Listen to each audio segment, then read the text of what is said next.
Hello everyone, welcome to our new session of KCC tutorials. मुलांनो, आज आपण इयत्ता 10वीच्या इतिहास या पुस्तकातील प्रसारमाध्यमे 5वा पाठ प्रसारमाध्यमे आणि इतिहास हा शिकणार आहोत. व्हिडिओ स्टार्ट करण्याआधी एक रिक्वेस्ट आहे की आपल्याला जर आमचे व्हिडिओज आवडत असतील, त्याचा फायदा होत असेल तर याला जास्तीत जास्त लाईक, शेअर व कमेंट करा आणि आमच्या चॅनलला सबस्क्राईब करा. चला तर मग सुरू करूयात आपला पाठ प्रसारमाध्यमे आणि इतिहास. यातील उर्वरित भागात आपण पाहणार आहोत. सुरुवातीच्या व्हिडिओमध्ये आपण पाहिलं होतं की प्रसारमाध्यमे म्हणजे काय, प्रसारमाध्यमांचा इतिहास आपण पाहत होतो. वर्तमानपत्रांचा इतिहास आपण पाहिला, भारतीय वर्तमानपत्रांचा इतिहाससुद्धा आपण पाहिला. वेगवेगळी वर्तमानपत्रे कोणती आहेत ती आपण पाहिली, जसे की दर्पण असेल, प्रभाकर, ज्ञानोदय, केसरी आणि मराठा ही सगळी वर्तमानपत्रे आणि त्यांचा इतिहास आपण पाहिला. त्यानंतर पुढे आपण आता पाहणार आहोत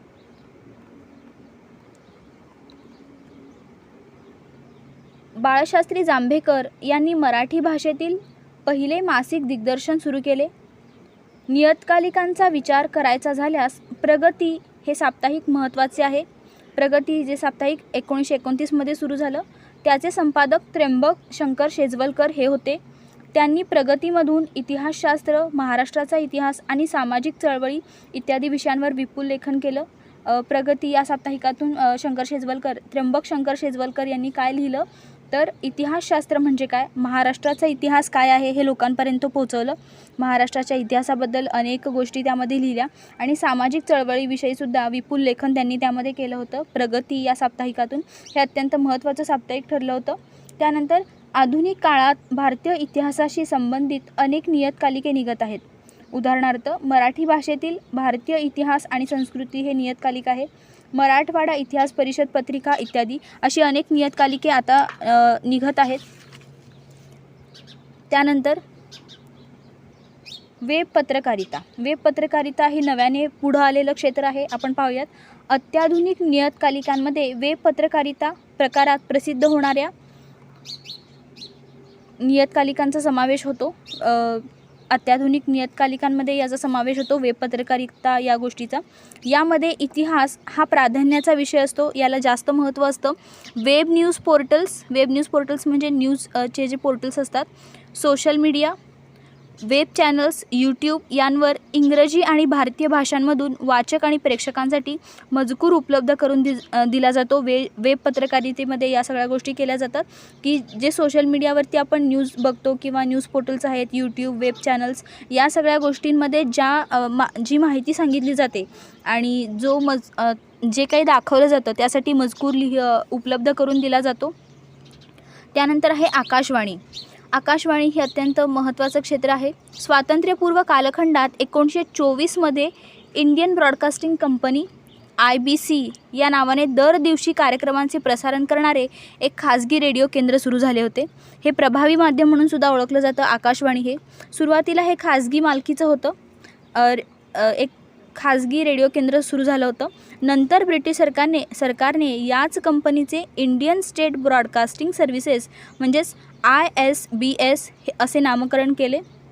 8 जून 1936 रोजी या कंपनीचे नामकरण ऑल इंडिया रेडिओ म्हणजेच AIR असे झाले. आकाशवाणी हे अत्यंत प्रभावी माध्यम आहे. ब्रिटिश सरकारने याचं नामकरण केलं ISBC Indian states broadcasting services. 1936 साली मग त्याचं नामकरण AIR all India radio station असं झालं. त्यानंतर भारत स्वतंत्र झाल्यानंतर मग या सगळ्या गोष्टी नंतर प्रसारण खात्याकडे गेल्या. आपण पाहूयात. भारत स्वतंत्र झाल्यानंतर AIR भारत सरकारच्या माहिती आणि प्रसारण खात्याचाच एक भाग झालं. शासकीय कार्यक्रम व उपक्रमांची माहिती देणारे अधिकृत केंद्र असे याचे सुरुवातीला स्वरूप होते. वेगवेगळ्या कोणत्या माहिती या आकाशवाणीवरती दिल्या जात असत तर शासकीय माहिती आणि उपक्रम यांची माहिती आकाशवाणीवरती दिली जात असे. ख्यातनाम कवी पंडित नरेंद्र शर्मा यांच्या सूचनेनुसार आकाशवाणी हे नाव दिलं गेलं होतं. आकाशवाणीतर्फे विविध मनोरंजनपर, प्रबोधनपर व साहित्यिक मूल्य असणारे कार्यक्रम सादर केले जातात. आजही आकाशवाणी सुरूच आहे. आणि त्याचप्रमाणे शेतकरी, कामगार, युवक आणि स्त्रिया यांच्यासाठी विशेष कार्यक्रम प्रसारित केले जातात आकाशवाणीतर्फे. विविध भारती या लोकप्रिय रेडिओ सेवेद्वारे 24 भाषा आणि 146 बोलीभाषांमध्ये हे कार्यक्रम सुरू झाले आहेत. अलीकडच्या काळात खाजगी रेडिओ सेवा सुरू झाल्या आहेत. उदाहरणार्थ रेडिओ मिर्ची. आपण पाहतो की रेडिओवरती अनेक वेगवेगळे कार्यक्रम आपण ऐकत असतो, पण याची सुरुवात खूप आधीपासूनच झालेली आहे. स्वातंत्र्यपूर्व काळापासून आकाशवाणी हे केंद्र सुरू आहे. माहीत आहे का तुम्हाला 23 जुलै 1927 रोजी भारतातले पहिले इंग्रजी न्यूज बुलेटिन मुंबई रेडिओ केंद्रावरून प्रसारित केले गेले आणि त्यानंतर कोलकात्यावरून बंगाली बातम्या सुरू झाल्या. 23 जुलै 1927 रोजी न्यूजरूम बुलेटिन पहिल्यांदा हे मुंबई रेडिओ केंद्रावरून प्रसारित केलं गेलं होतं आणि मग कोलकात्यावरून बंगाली बातम्या त्यानंतर सुरू झाल्या होत्या. त्यानंतर अत्यंत प्रभावी असणारं प्रसारमाध्यम आता आपण शिकणार आहोत, ते म्हणजे आहे दूरदर्शन. 15 सप्टेंबर 1959 रोजी भारताचे पहिले राष्ट्रपती डॉक्टर राजेंद्र प्रसाद यांनी दिल्ली दूरदर्शन केंद्राचे उद्घाटन केले. महाराष्ट्रात 1 मे 1972 रोजी मुंबई केंद्राचे कार्यक्रम यावरती सुरू झाले. 15 ऑगस्ट 1982 या दिवशी रंगीत दूरदर्शनचे आगमन झाले. या सगळ्या गोष्टीचा किती विशेष असा इतिहास आहे. सर्वात प्रभावी दृकश्राव्य माध्यम म्हणजे दूरदर्शन होय. दूरदर्शन हे सर्वात प्रभावी दृकश्राव्य असलेलं प्रसारमाध्यम आहे. दृकश्राव्य म्हणजे जे पाहूही शकतो आणि ऐकूही शकतो, असं म्हणजे दृक आणि श्राव्य, दृकश्राव्य असं हे प्रसारमाध्यम आहे. 1959 साली राष्ट्रपती डॉक्टर राजेंद्र प्रसाद यांनी दिल्ली दूरदर्शन केंद्राचं उद्घाटन केलं होतं. पुढे ते 15 ऑगस्ट 1982 रोजी रंगीत दूरदर्शनचं आगमन झालं.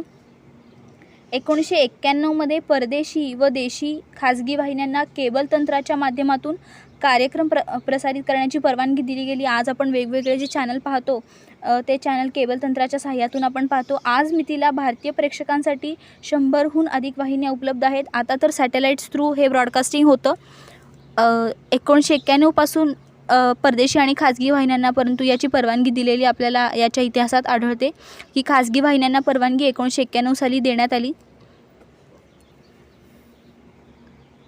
पुढचा पॉईंट आपण शिकणार आहोत, प्रसारमाध्यमांची आवश्यकता. माहितीचा मुक्त प्रवाह समाजात पसरवण्यासाठी प्रसारमाध्यमांची आवश्यकता असते. का गरजेची असतात प्रसारमाध्यमं? तर माहिती ही सर्व जनापर्यंत पोहोचावी, सर्व लोकांना ती कळावी, त्यातील ज्ञान मिळावं आणि जनतासुद्धा सर्व गोष्टींपासून जागृत असावी म्हणून प्रसारमाध्यमांची आवश्यकता असते. अग्रलेख, विविध सदरे पुरवण्या हे वर्तमानपत्राचे अविभाज्य भाग असतात. वाचकांच्या पत्रव्यवहाराच्या माध्यमातून वाचकही आपले म्हणणे मांडत असतात. वेगवेगळ्या वर्तमानपत्रांमध्ये आपण पाहतो की असे छोटे छोटे लेख येत असतात जे इतर वाचकांनी सुद्धा लिहून पाठवलेले असतात आणि त्या वाचकांची मतेसुद्धा त्या वर्तमानपत्रामध्ये मांडली जातात. लोकशाही अधिक सुदृढ होण्यास वर्तमानपत्रे मदत करू शकतात.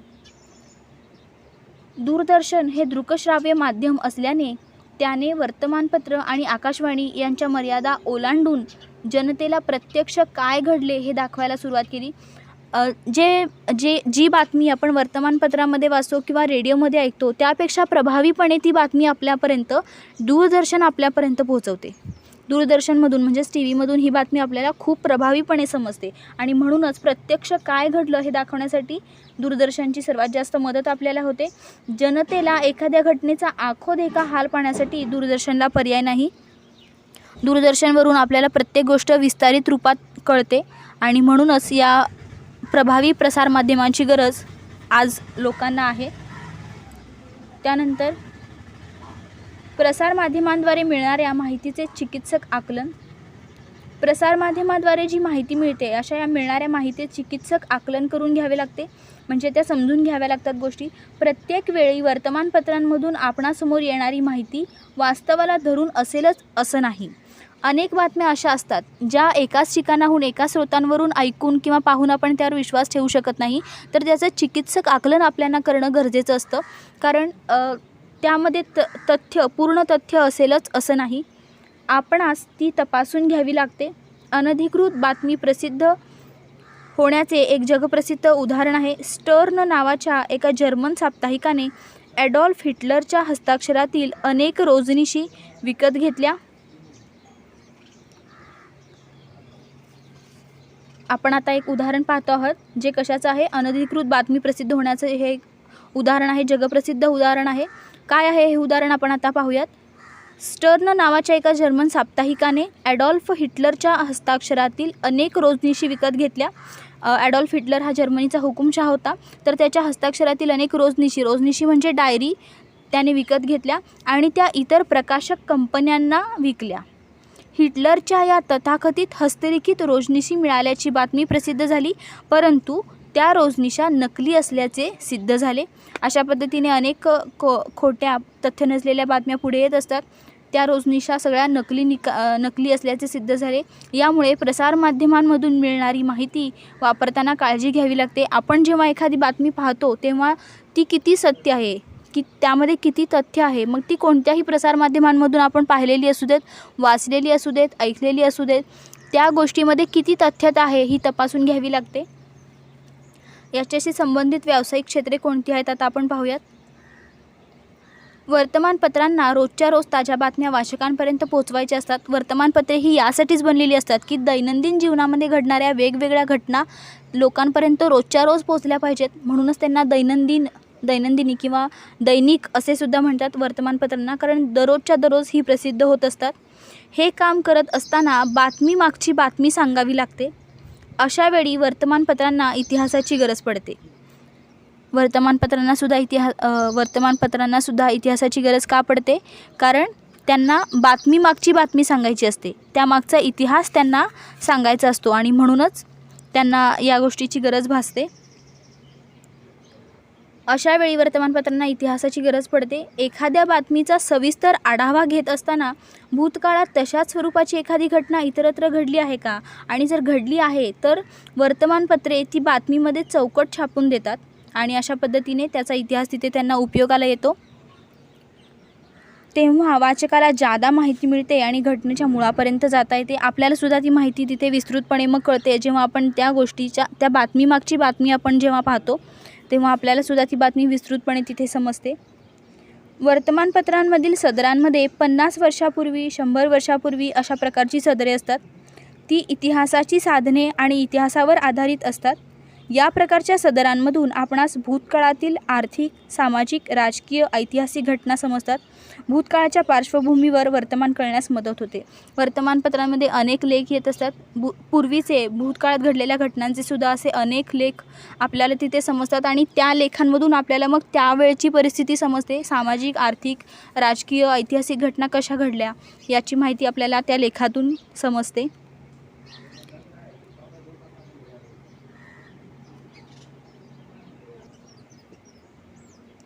वर्तमानपत्रांना विशेष प्रसंगी पुरवण्या किंवा विशेषांक काढावे लागतात.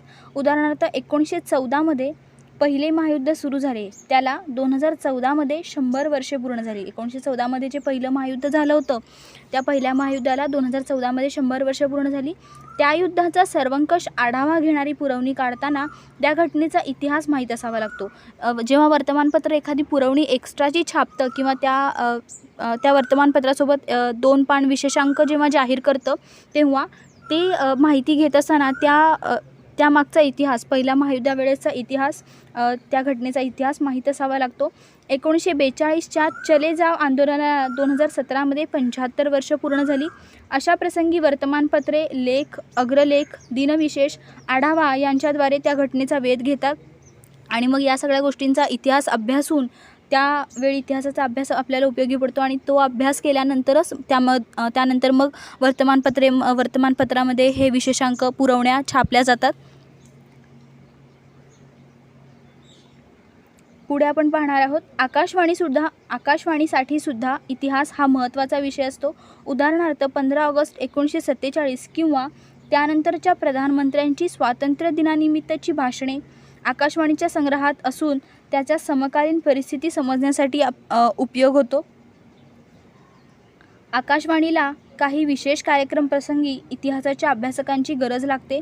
राष्ट्रीय नेत्यांची जयंती वा पुण्यतिथी, ही एखाद्या ऐतिहासिक घटनेस त्या 1 वर्ष, 25 वर्षे, 50 वर्षे, 100 वर्षे व त्यापेक्षाही त्या पटीत जास्त वर्ष पूर्ण होत असतील तर त्याची चर्चा करण्यासाठी त्या घटनेची माहिती लागते. अनेक कार्यक्रम या असे विशेष प्रसंगी किंवा दिनविशेष दिवशी रेडिओवरती असतात, ऐकण्यास असतात. आपल्याला त्याची माहिती तिथे दिली जात असते. मग या सगळ्या गोष्टी करत असताना त्यांना इतिहास हा अभ्यासावाच लागतो. त्यातील ज्ञान त्यांना ठेवावंच लागतं. त्यातील त्या घटनेची माहिती, त्यावेळी काय घडलं असेल याची माहिती त्यांना घ्यावीच लागते. राष्ट्रीय नेत्यांच्या कार्यावर भाषणे देण्यासाठी वक्त्यांना इतिहासाचा आधार घ्यावा लागतो. आकाशवाणीवरही दिनविशेष कार्यक्रम प्रसारित होतो. दूरदर्शन आणि इतिहासाचे जवळचे नाते आहे. इतिहासाच्या संदर्भात आवड निर्माण करण्याचे आणि जागृती करण्याचे महत्त्वाचे काम हे दूरदर्शन करत असते आणि इतर वाहिन्यासुद्धा करत असतात. दूरदर्शनवरील रामायण, महाभारत अशा पौराणिक मालिका तसेच भारत एक खोज, राजा शिवछत्रपती या ऐतिहासिक मालिकांनी फार मोठा प्रेक्षक वर्ग आकर्षित केला आहे. आजही आपण या मालिका तितक्याच आवडीने पाहतो. रामायण, महाभारत जे खूप वर्षापासूनचा आपला इतिहास सांगतात. या सगळ्या गोष्टींचा खूप दृढ असं नातं आहे दूरदर्शन आणि इतिहासाचं. रामायण, महाभारत यासारख्या मालिकांची निर्मिती करताना तत्कालीन वातावरण कसं होतं, त्यावेळेस वेशभूषा काय केल्या जात असतील, त्यांची शस्त्रास्त्रे कशी होती, त्यांचं राहणीमान कसं होतं, कोणती भाषा ते वापरत होते, या सगळ्यांचा अभ्यास करणं खूप महत्त्वाचं होतं. यासंबंधीच्या जाणकारांच्या मदतीची गरज आपल्याला लागते. त्यासाठी इतिहासाचा बारकाईने अभ्यास करावा लागतो. रामायण आणि महाभारत जवळपास सर्वांनीच पाहिलं असेल. अत्यंत सुंदर अशा ऐतिहासिक मालिका आहेत. राजा शिवछत्रपती, भारत एक खोज, रामायण आणि महाभारत या ऐतिहासिक मालिकांमधून आपल्याला आपला इतिहास समजतो आणि या सगळ्या प्रदर्शित करण्यासाठी सुद्धा इतिहासाचा अभ्यास करणं महत्त्वाचं असतं. आधुनिक काळात डिस्कवरी, नॅशनल जिओग्राफी, हिस्ट्री यांसारख्या चॅनल्सवर प्रसारित होणाऱ्या मालिकांमधून जगभराचा इतिहासाचा खजिना प्रेक्षकांसाठी खुला केला गेला आहे. अनेक वेगवेगळे सिरियल्स या सगळ्या चॅनल्सवरती असतात. डिस्कवरी चॅनल असेल, नॅशनल जिओग्राफी चॅनल असेल, हिस्ट्री असेल, हिस्ट्री TV 18, त्यानंतर नव्याने सुरू झालेलं इपिक हे चॅनल, या सगळ्या चॅनल्सवरती जगभराचा इतिहास आपल्याला पाहायला मिळतो. त्याद्वारे लोक जगाचा इतिहास आणि भूगोल घरबसल्या जाणून घेऊ शकतात. या मालिका अधिक रंजक होण्यासाठी काही वेळा इतिहासातील निवडक भागाचे व्यक्तिरेखांच्या माध्यमातून सुद्धा सादरीकरण केलं जातं. सुंदर सुंदर मालिका यामध्ये तिथे असतात ज्यामधून आपल्याला इतिहास समजतो. उदाहरणार्थ कर्तृत्ववान स्त्री पुरुष, खेळाडू, सेनानी इत्यादी यांसारख्या व्यक्तिरेखांच्या माध्यमातून सादरीकरण केलं जातं. त्याखेरीज वास्तू, किल्ले, साम्राज्याचे उदयास्त इतकेच नव्हे तर पाककलेच्या इतिहासावरील मालिकाही लोक उत्सुकतेने पाहतात. या सगळ्या गोष्टी या सगळ्या चॅनल्सवरती, TV चॅनल्सवरती असतात. National geography, history TV 18, discovery या सगळ्या चॅनल्सवरती या सगळ्या मालिका असतात. वरील सर्वच क्षेत्रांसाठी इतिहासाचा सखोल अभ्यासाची गरज आपल्याला भासते. जाणून घ्या. भारताच्या प्राचीन ते अर्वाचीन इतिहासाच्या संदर्भात दूरदर्शनवरून प्रसारित झालेली भारत एक खोज ही मालिका महत्त्वाची आहे. अत्यंत गाजलेली आणि प्रसिद्ध अशी ही मालिका आहे भारत एक खोज. पंडित नेहरू यांच्या डिस्कवरी ऑफ इंडिया या ग्रंथावर आधारित ही मालिका होती. श्याम बेनेगल दिग्दर्शित या मालिकेने प्राचीन काळ ते अर्वाचीन काळाचा सामाजिक, सांस्कृतिक आणि राजकीय इतिहास मांडला होता. पंडित नेहरू यांनी लिहिलेल्या डिस्कवरी ऑफ इंडिया या ग्रंथावर आधारित ही मालिका होती भारत एक खोज. ही मालिका खूप प्रसिद्ध आणि गाजलेली अशी मालिका होती. सांस्कृतिक, सामाजिक आणि राजकीय इतिहास या मालिकेने मांडला होता. सखोल संशोधन आणि सादरीकरण या पातळीवर ही मालिका सरस ठरली होती. श्याम बेनेगल दिग्दर्शित ही मालिका होती भारत एक खोज. हडप्पा संस्कृती, वैदिक काळ, रामायण महाभारताचा अन्वयार्थ, मौर्य कालखंड, तुर्क, अफगाण आणि मोगलांचे आक्रमण, मुघल कालखंड, मुघल बादशाहांचे योगदान, भक्ती चळवळ, छत्रपती शिवाजी महाराजांचे कार्य, समाजसुधारणाच्या साठी झालेल्या चळवळी आणि स्वातंत्र्य संग्राम अशा अनेक घटना या मालिकेतून मांडल्या गेल्या. या मालिकेत नाट्य, लोककला, प्रबोधनपर माहिती असा आधार घेत नेहरूंच्या रूपातील कलावंत रोशन सेठ प्रास्ताविक व अन्वयार्थ सांगत असत. नेहरूंचा इतिहासाकडे बघण्याचा दृष्टिकोन आणि त्याचे प्रभावी सादरीकरण यामुळे ही मालिका संपूर्ण भारतभर वाखाणली गेली. अत्यंत गाजलेली आणि अशी प्रसिद्ध मालिका होती ज्यामध्ये खूप प्राचीन इतिहासापासून सुरुवात झाली होती. प्राचीन इतिहासापासून सगळ्या गोष्टी या मालिकेमध्ये दाखवल्या गेल्या होत्या. भारत एक खोज या मालिकेमध्ये.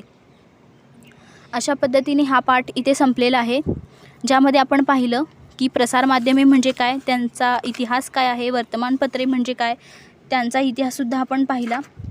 त्यानंतर आकाशवाणी, दूरदर्शन ही सुद्धा प्रसारमाध्यमे आपण अभ्यासली. वेब पत्रकारिता म्हणजे काय ते पाहिलं. प्रसारमाध्यमे आणि व्यवसायाच्या संधी यासुद्धा गोष्टी आपण या पाठामध्ये अभ्यासलेल्या आहेत.